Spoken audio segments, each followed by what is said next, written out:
ഒരു poly house number 1 കുരുമുളകാണെന്നാണ് പറയണേ. നോക്കാം.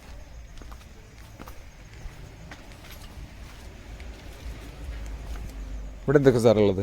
ഇത് നമ്മൾ കുരുമുളകിൻ്റെ മൾട്ടിപ്ലിക്കേഷന് വേണ്ടിയിട്ടുള്ളതാണ്. അതിൽ 18 ഇനങ്ങൾ ഇതേപോലെ ടവറിൽ വെച്ചിട്ടുണ്ട്. ഇതങ്ങനെ ഫുൾ 18 ഇനങ്ങളുണ്ട്. അതുപോലെ താഴെ വെച്ചിട്ടുള്ളതും നമ്മൾ ഇവിടുന്ന് തൈകൾ ഉണ്ടാക്കി കൊടുക്കാൻ വേണ്ടിയിട്ട് ഇനം തിരിച്ചിട്ട് ചെയ്തിട്ടുള്ള തൈകൾ ഉണ്ടാക്കുന്ന രീതിയാണ് അല്ലേ? ഇത് നാഗപ്പതിവക്കൽ എന്ന് പറയുന്ന രീതിയാണ്. സെർപ്പന്റൈൻ ലെയറിംഗ് എന്ന് പറയും. ഇതിൽ നമ്മൾ ഇത് വരുമ്പോൾ ഓരോ നോഡിലും നമ്മൾ ഇതേപോലെ ചെയ്ത് കൊടുക്കുന്നുണ്ടല്ലേ, അതിലിങ്ങനെ ചെയ്ത് കൊടുക്കും. ഓരോ ബാഗിലും വേറെ ഇറങ്ങും. അപ്പോൾ ഇതിന്ന് വേര് ഇതിലേക്ക് ഇറങ്ങും. വേറെ ഇറങ്ങി കഴിഞ്ഞാൽ നമുക്ക് കട്ട് ചെയ്തിട്ട് അടുത്ത ചെടി കട്ട് ചെയ്തിട്ട് ഒരു ചെടിയായി മാറും. ഒരു കവർ ഒരു ചെടിയായിട്ട് മാറാം. അങ്ങനെ ഇഷ്ടംപോലെ ചെടികൾ നമുക്ക് ഇത് ഏതാ ഇനം? ഇത് വിജയ് എന്ന് പറഞ്ഞ ഇനാണ്. വിജയ് അല്ലേ? Indian institute of spices research എന്ന് പറഞ്ഞ സ്ഥാപനം പുറത്തിറക്കിയ വിജയ് എന്ന് പറഞ്ഞ ഇനാണ്. കരിമുണ്ട അല്ലേ? നാടൻ പഴയ ഇനങ്ങളൊക്കെ ഇപ്പോഴുണ്ട്. ഉണ്ട്. ഇത് അങ്ങനെ മുറിച്ചു മാറ്റിയ ഐറ്റം അല്ലേ? നടാൻ പാകത്തിനായ തൈകൾ. വേറെ ഇറങ്ങിക്കഴിഞ്ഞപ്പോൾ മുറിച്ചു മാറ്റിയ തൈകളാണ്. വരുന്ന ടൂറിസം എന്ന് പറഞ്ഞാൽ ഒരു ഫാമേഴ്സിനുള്ള കാഴ്ചകളും അവർക്ക് പഠിക്കാനുള്ള സംഗതികളാണ് ഇവിടെ ചെയ്ത് വെക്കുന്നത്. ഒരു കർഷകൻ എങ്ങനെ പുതിയ നൂതന ടെക്നോളജി വഴി കൃഷി ഉണ്ടാക്കാം എന്നാണ് ഇവർ നമ്മളെ പഠിപ്പിക്കുക. അതാണ് ഈ ഒരു ഫാം ടൂറിസത്തിൻ്റെ പ്രത്യേകത കേട്ടോ. ഇതിൻ്റെ ഒരു ബ്രീഫ് ഹിസ്റ്ററി എന്ന് പറഞ്ഞു കഴിഞ്ഞാൽ 1943 ഫാം തുടങ്ങുന്നത്.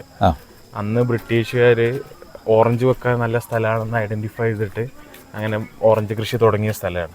അങ്ങനെ ബ്രിട്ടീഷുകാർ തുടങ്ങി വെച്ച ഒരു സംഭവമാണ്. അതിനുശേഷം പിന്നെ കേരള ഗവൺമെന്റ് 56 രൂപീകൃതമായപ്പോഴാണ് government orange and vegetable farm എന്ന് പറഞ്ഞിട്ടുള്ള ഇതിലേക്ക് മാറിയിട്ട് കേരള ഗവൺമെന്റ് ഏറ്റെടുക്കുന്നത്. അപ്പൊ അതുവരെ ഓറഞ്ചുകൾ ഇഷ്ടംപോലെ കൃഷി ചെയ്തിരുന്ന സ്ഥലമാണ്. അതുവരെ അല്ല, 1990 കാലഘട്ടം വരെ ഓറഞ്ച് ഒരുപാട് ഓറഞ്ച് ഉണ്ടായിരുന്നു.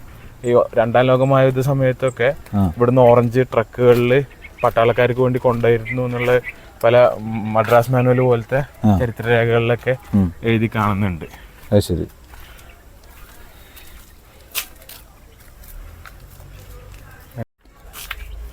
ഇത് നമ്മുടെ ബോഗൺവില്ല.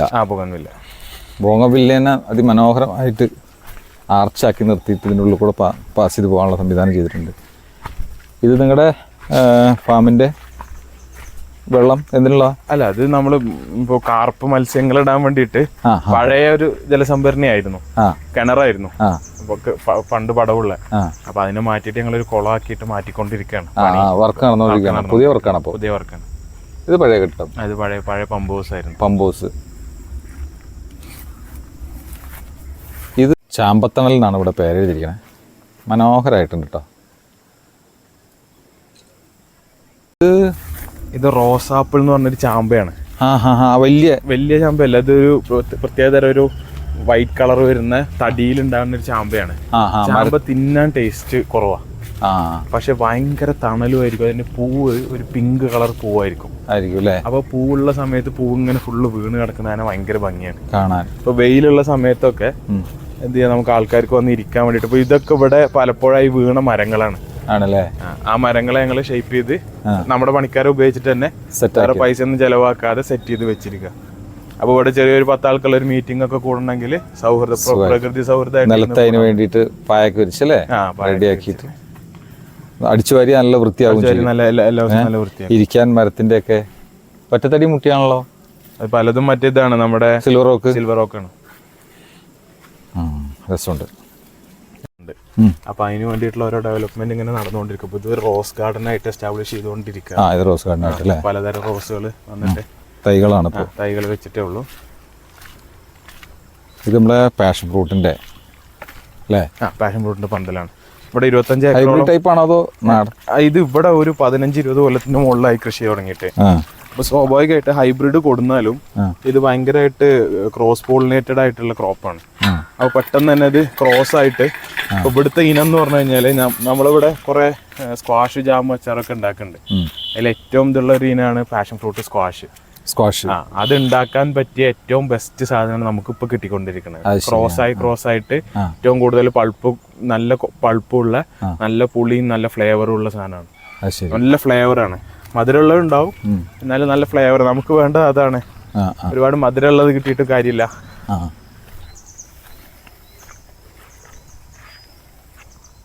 ഇതാണ് പാഷൻ ഫ്രൂട്ടിന്റെ. മൂപ്പായിട്ടില്ലല്ലോ? ഇല്ല, നല്ല വിളവെടുപ്പ് കഴിഞ്ഞു. ഇപ്പോൾ മൂപ്പായ കളർ എന്തായിരിക്കും? കളറ് 2 കളറും ഉണ്ട്. പർപ്പിൾ കളർ ഉള്ളതുണ്ട്, മഞ്ഞ കളർ ഉള്ളതുണ്ട്. 2 കളർ രണ്ടും ഉണ്ട്, മിക്സ് ആയിട്ടുള്ളതാണ്.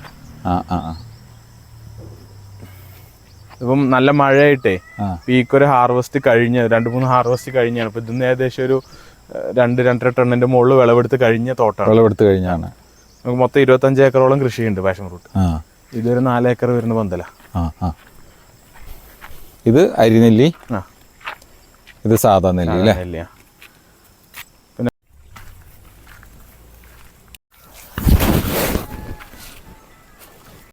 ഇത് ഇങ്ങനെ പുൽത്തകടിയായിട്ട് തന്നെ.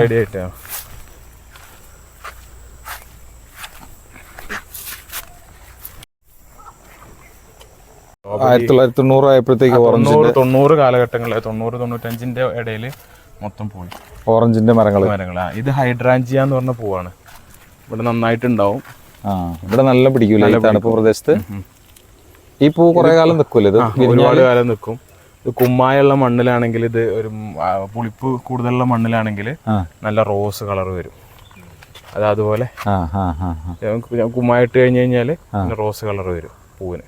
ഇതിന്റെ വെറൈറ്റികൾ ഒരു 24 ഇനങ്ങളുണ്ട്. 24 കളറും പെറ്റലും ഒക്കെ വ്യത്യാസമുള്ള 24ഓളം ഇനങ്ങളുണ്ട് ചെമ്പരത്തിൻ്റെ അല്ലേ? അത് ഫാമിൽ പല സ്ഥലത്തായിട്ടായിരുന്നു. നമ്മളിപ്പോൾ അതിനൊക്കെ കൊടുത്തിട്ട് ഒരു സ്ഥലത്ത് ആക്കിയതാണ്. ഡിസംബർ ഒക്കെ ആകുമ്പോൾ പോയിന്റ് സെറ്റ് ഇലയാണ് ഇതിന്റെ. ഇല മൊത്തം ചുവന്ന പിങ്ക് കളറാവും. ഉണത്തപ്പന വരെ വെക്കണ മാർക്കറ്റ്. ചെണ്ടുമല്ലി നിങ്ങൾ ഈ മണ്ണുത്തി ഫാം പോലെയൊക്കെ സെറ്റ് ചെയ്ത് കൊടുക്കാനുള്ള പരിപാടി ഉണ്ടോ? അതോ ഇല്ല, നമ്മളിപ്പോ ഗവൺമെന്റ് ഒരു പാഠ്യപദ്ധതി പോലെ പഠിപ്പിച്ചു കൊടുക്കുക അല്ലേ? നമ്മുടെ മെയിൻ ഉദ്ദേശം ഫാം എന്നുള്ള രീതിയിൽ ഇത് ഉണ്ടാക്കുക എന്നുള്ള, പ്ലാന്റിങ് മെറ്റീരിയൽസ് ഉണ്ടാക്കുക എന്നുള്ളതാണ്. അപ്പോൾ ഇത് മുന്തിരിയുടെ ഒരു പന്തലാണ് ഇപ്പുറത്തുള്ളത്, ഈ കാണുന്നത്. അപ്പോൾ ഇപ്പം നല്ല അടമഴയായിട്ടേ ക്രോപ്പുകളൊക്കെ അതാണ് ഒരു ഇതായിട്ട് നിൽക്കുന്നത്. അപ്പോൾ മുന്തിരി നമ്മുടെ പഴയ മുന്തിരി, അതായത് ചെറുപ്പത്തിലൊക്കെ കഴിച്ചില്ല, ഇപ്പൊ ജ്യൂസ് മുന്തിരി എന്ന് പറഞ്ഞിട്ട് പുളിപ്പുള്ളൊരു മുന്തിരി നമുക്ക്, അതിന്റെ മധുരമുള്ള ഇനാണിത്. അത് നമ്മള് അവിടെ പോയി കൊടുക്കുന്നതാണ്. അതായത് കോയമ്പത്തൂർ മധുക്കരപ്പുറം തീത്തിപ്പാളയം എന്ന് പറഞ്ഞ സ്ഥലമുണ്ട്. അവിടെ പോയിട്ട് കർഷകർ അവിടുന്ന് എക്സ്പോർട്ട് ചെയ്യാണ് ഇപ്പൊ ഈ മുന്തിരി. അപ്പൊ അവരുടെ അടുത്ത് പോയിട്ട് നമ്മൾ വള്ളി കൊടുക്കുന്നതാണ്. അപ്പൊ ആ പ്രൂണിങ് കഴിഞ്ഞ് പുതിയ ചിമ്പുകൾ വരുന്നുണ്ട്. ഇനി അതിൽ ഫ്ലവേഴ്സ് വരും.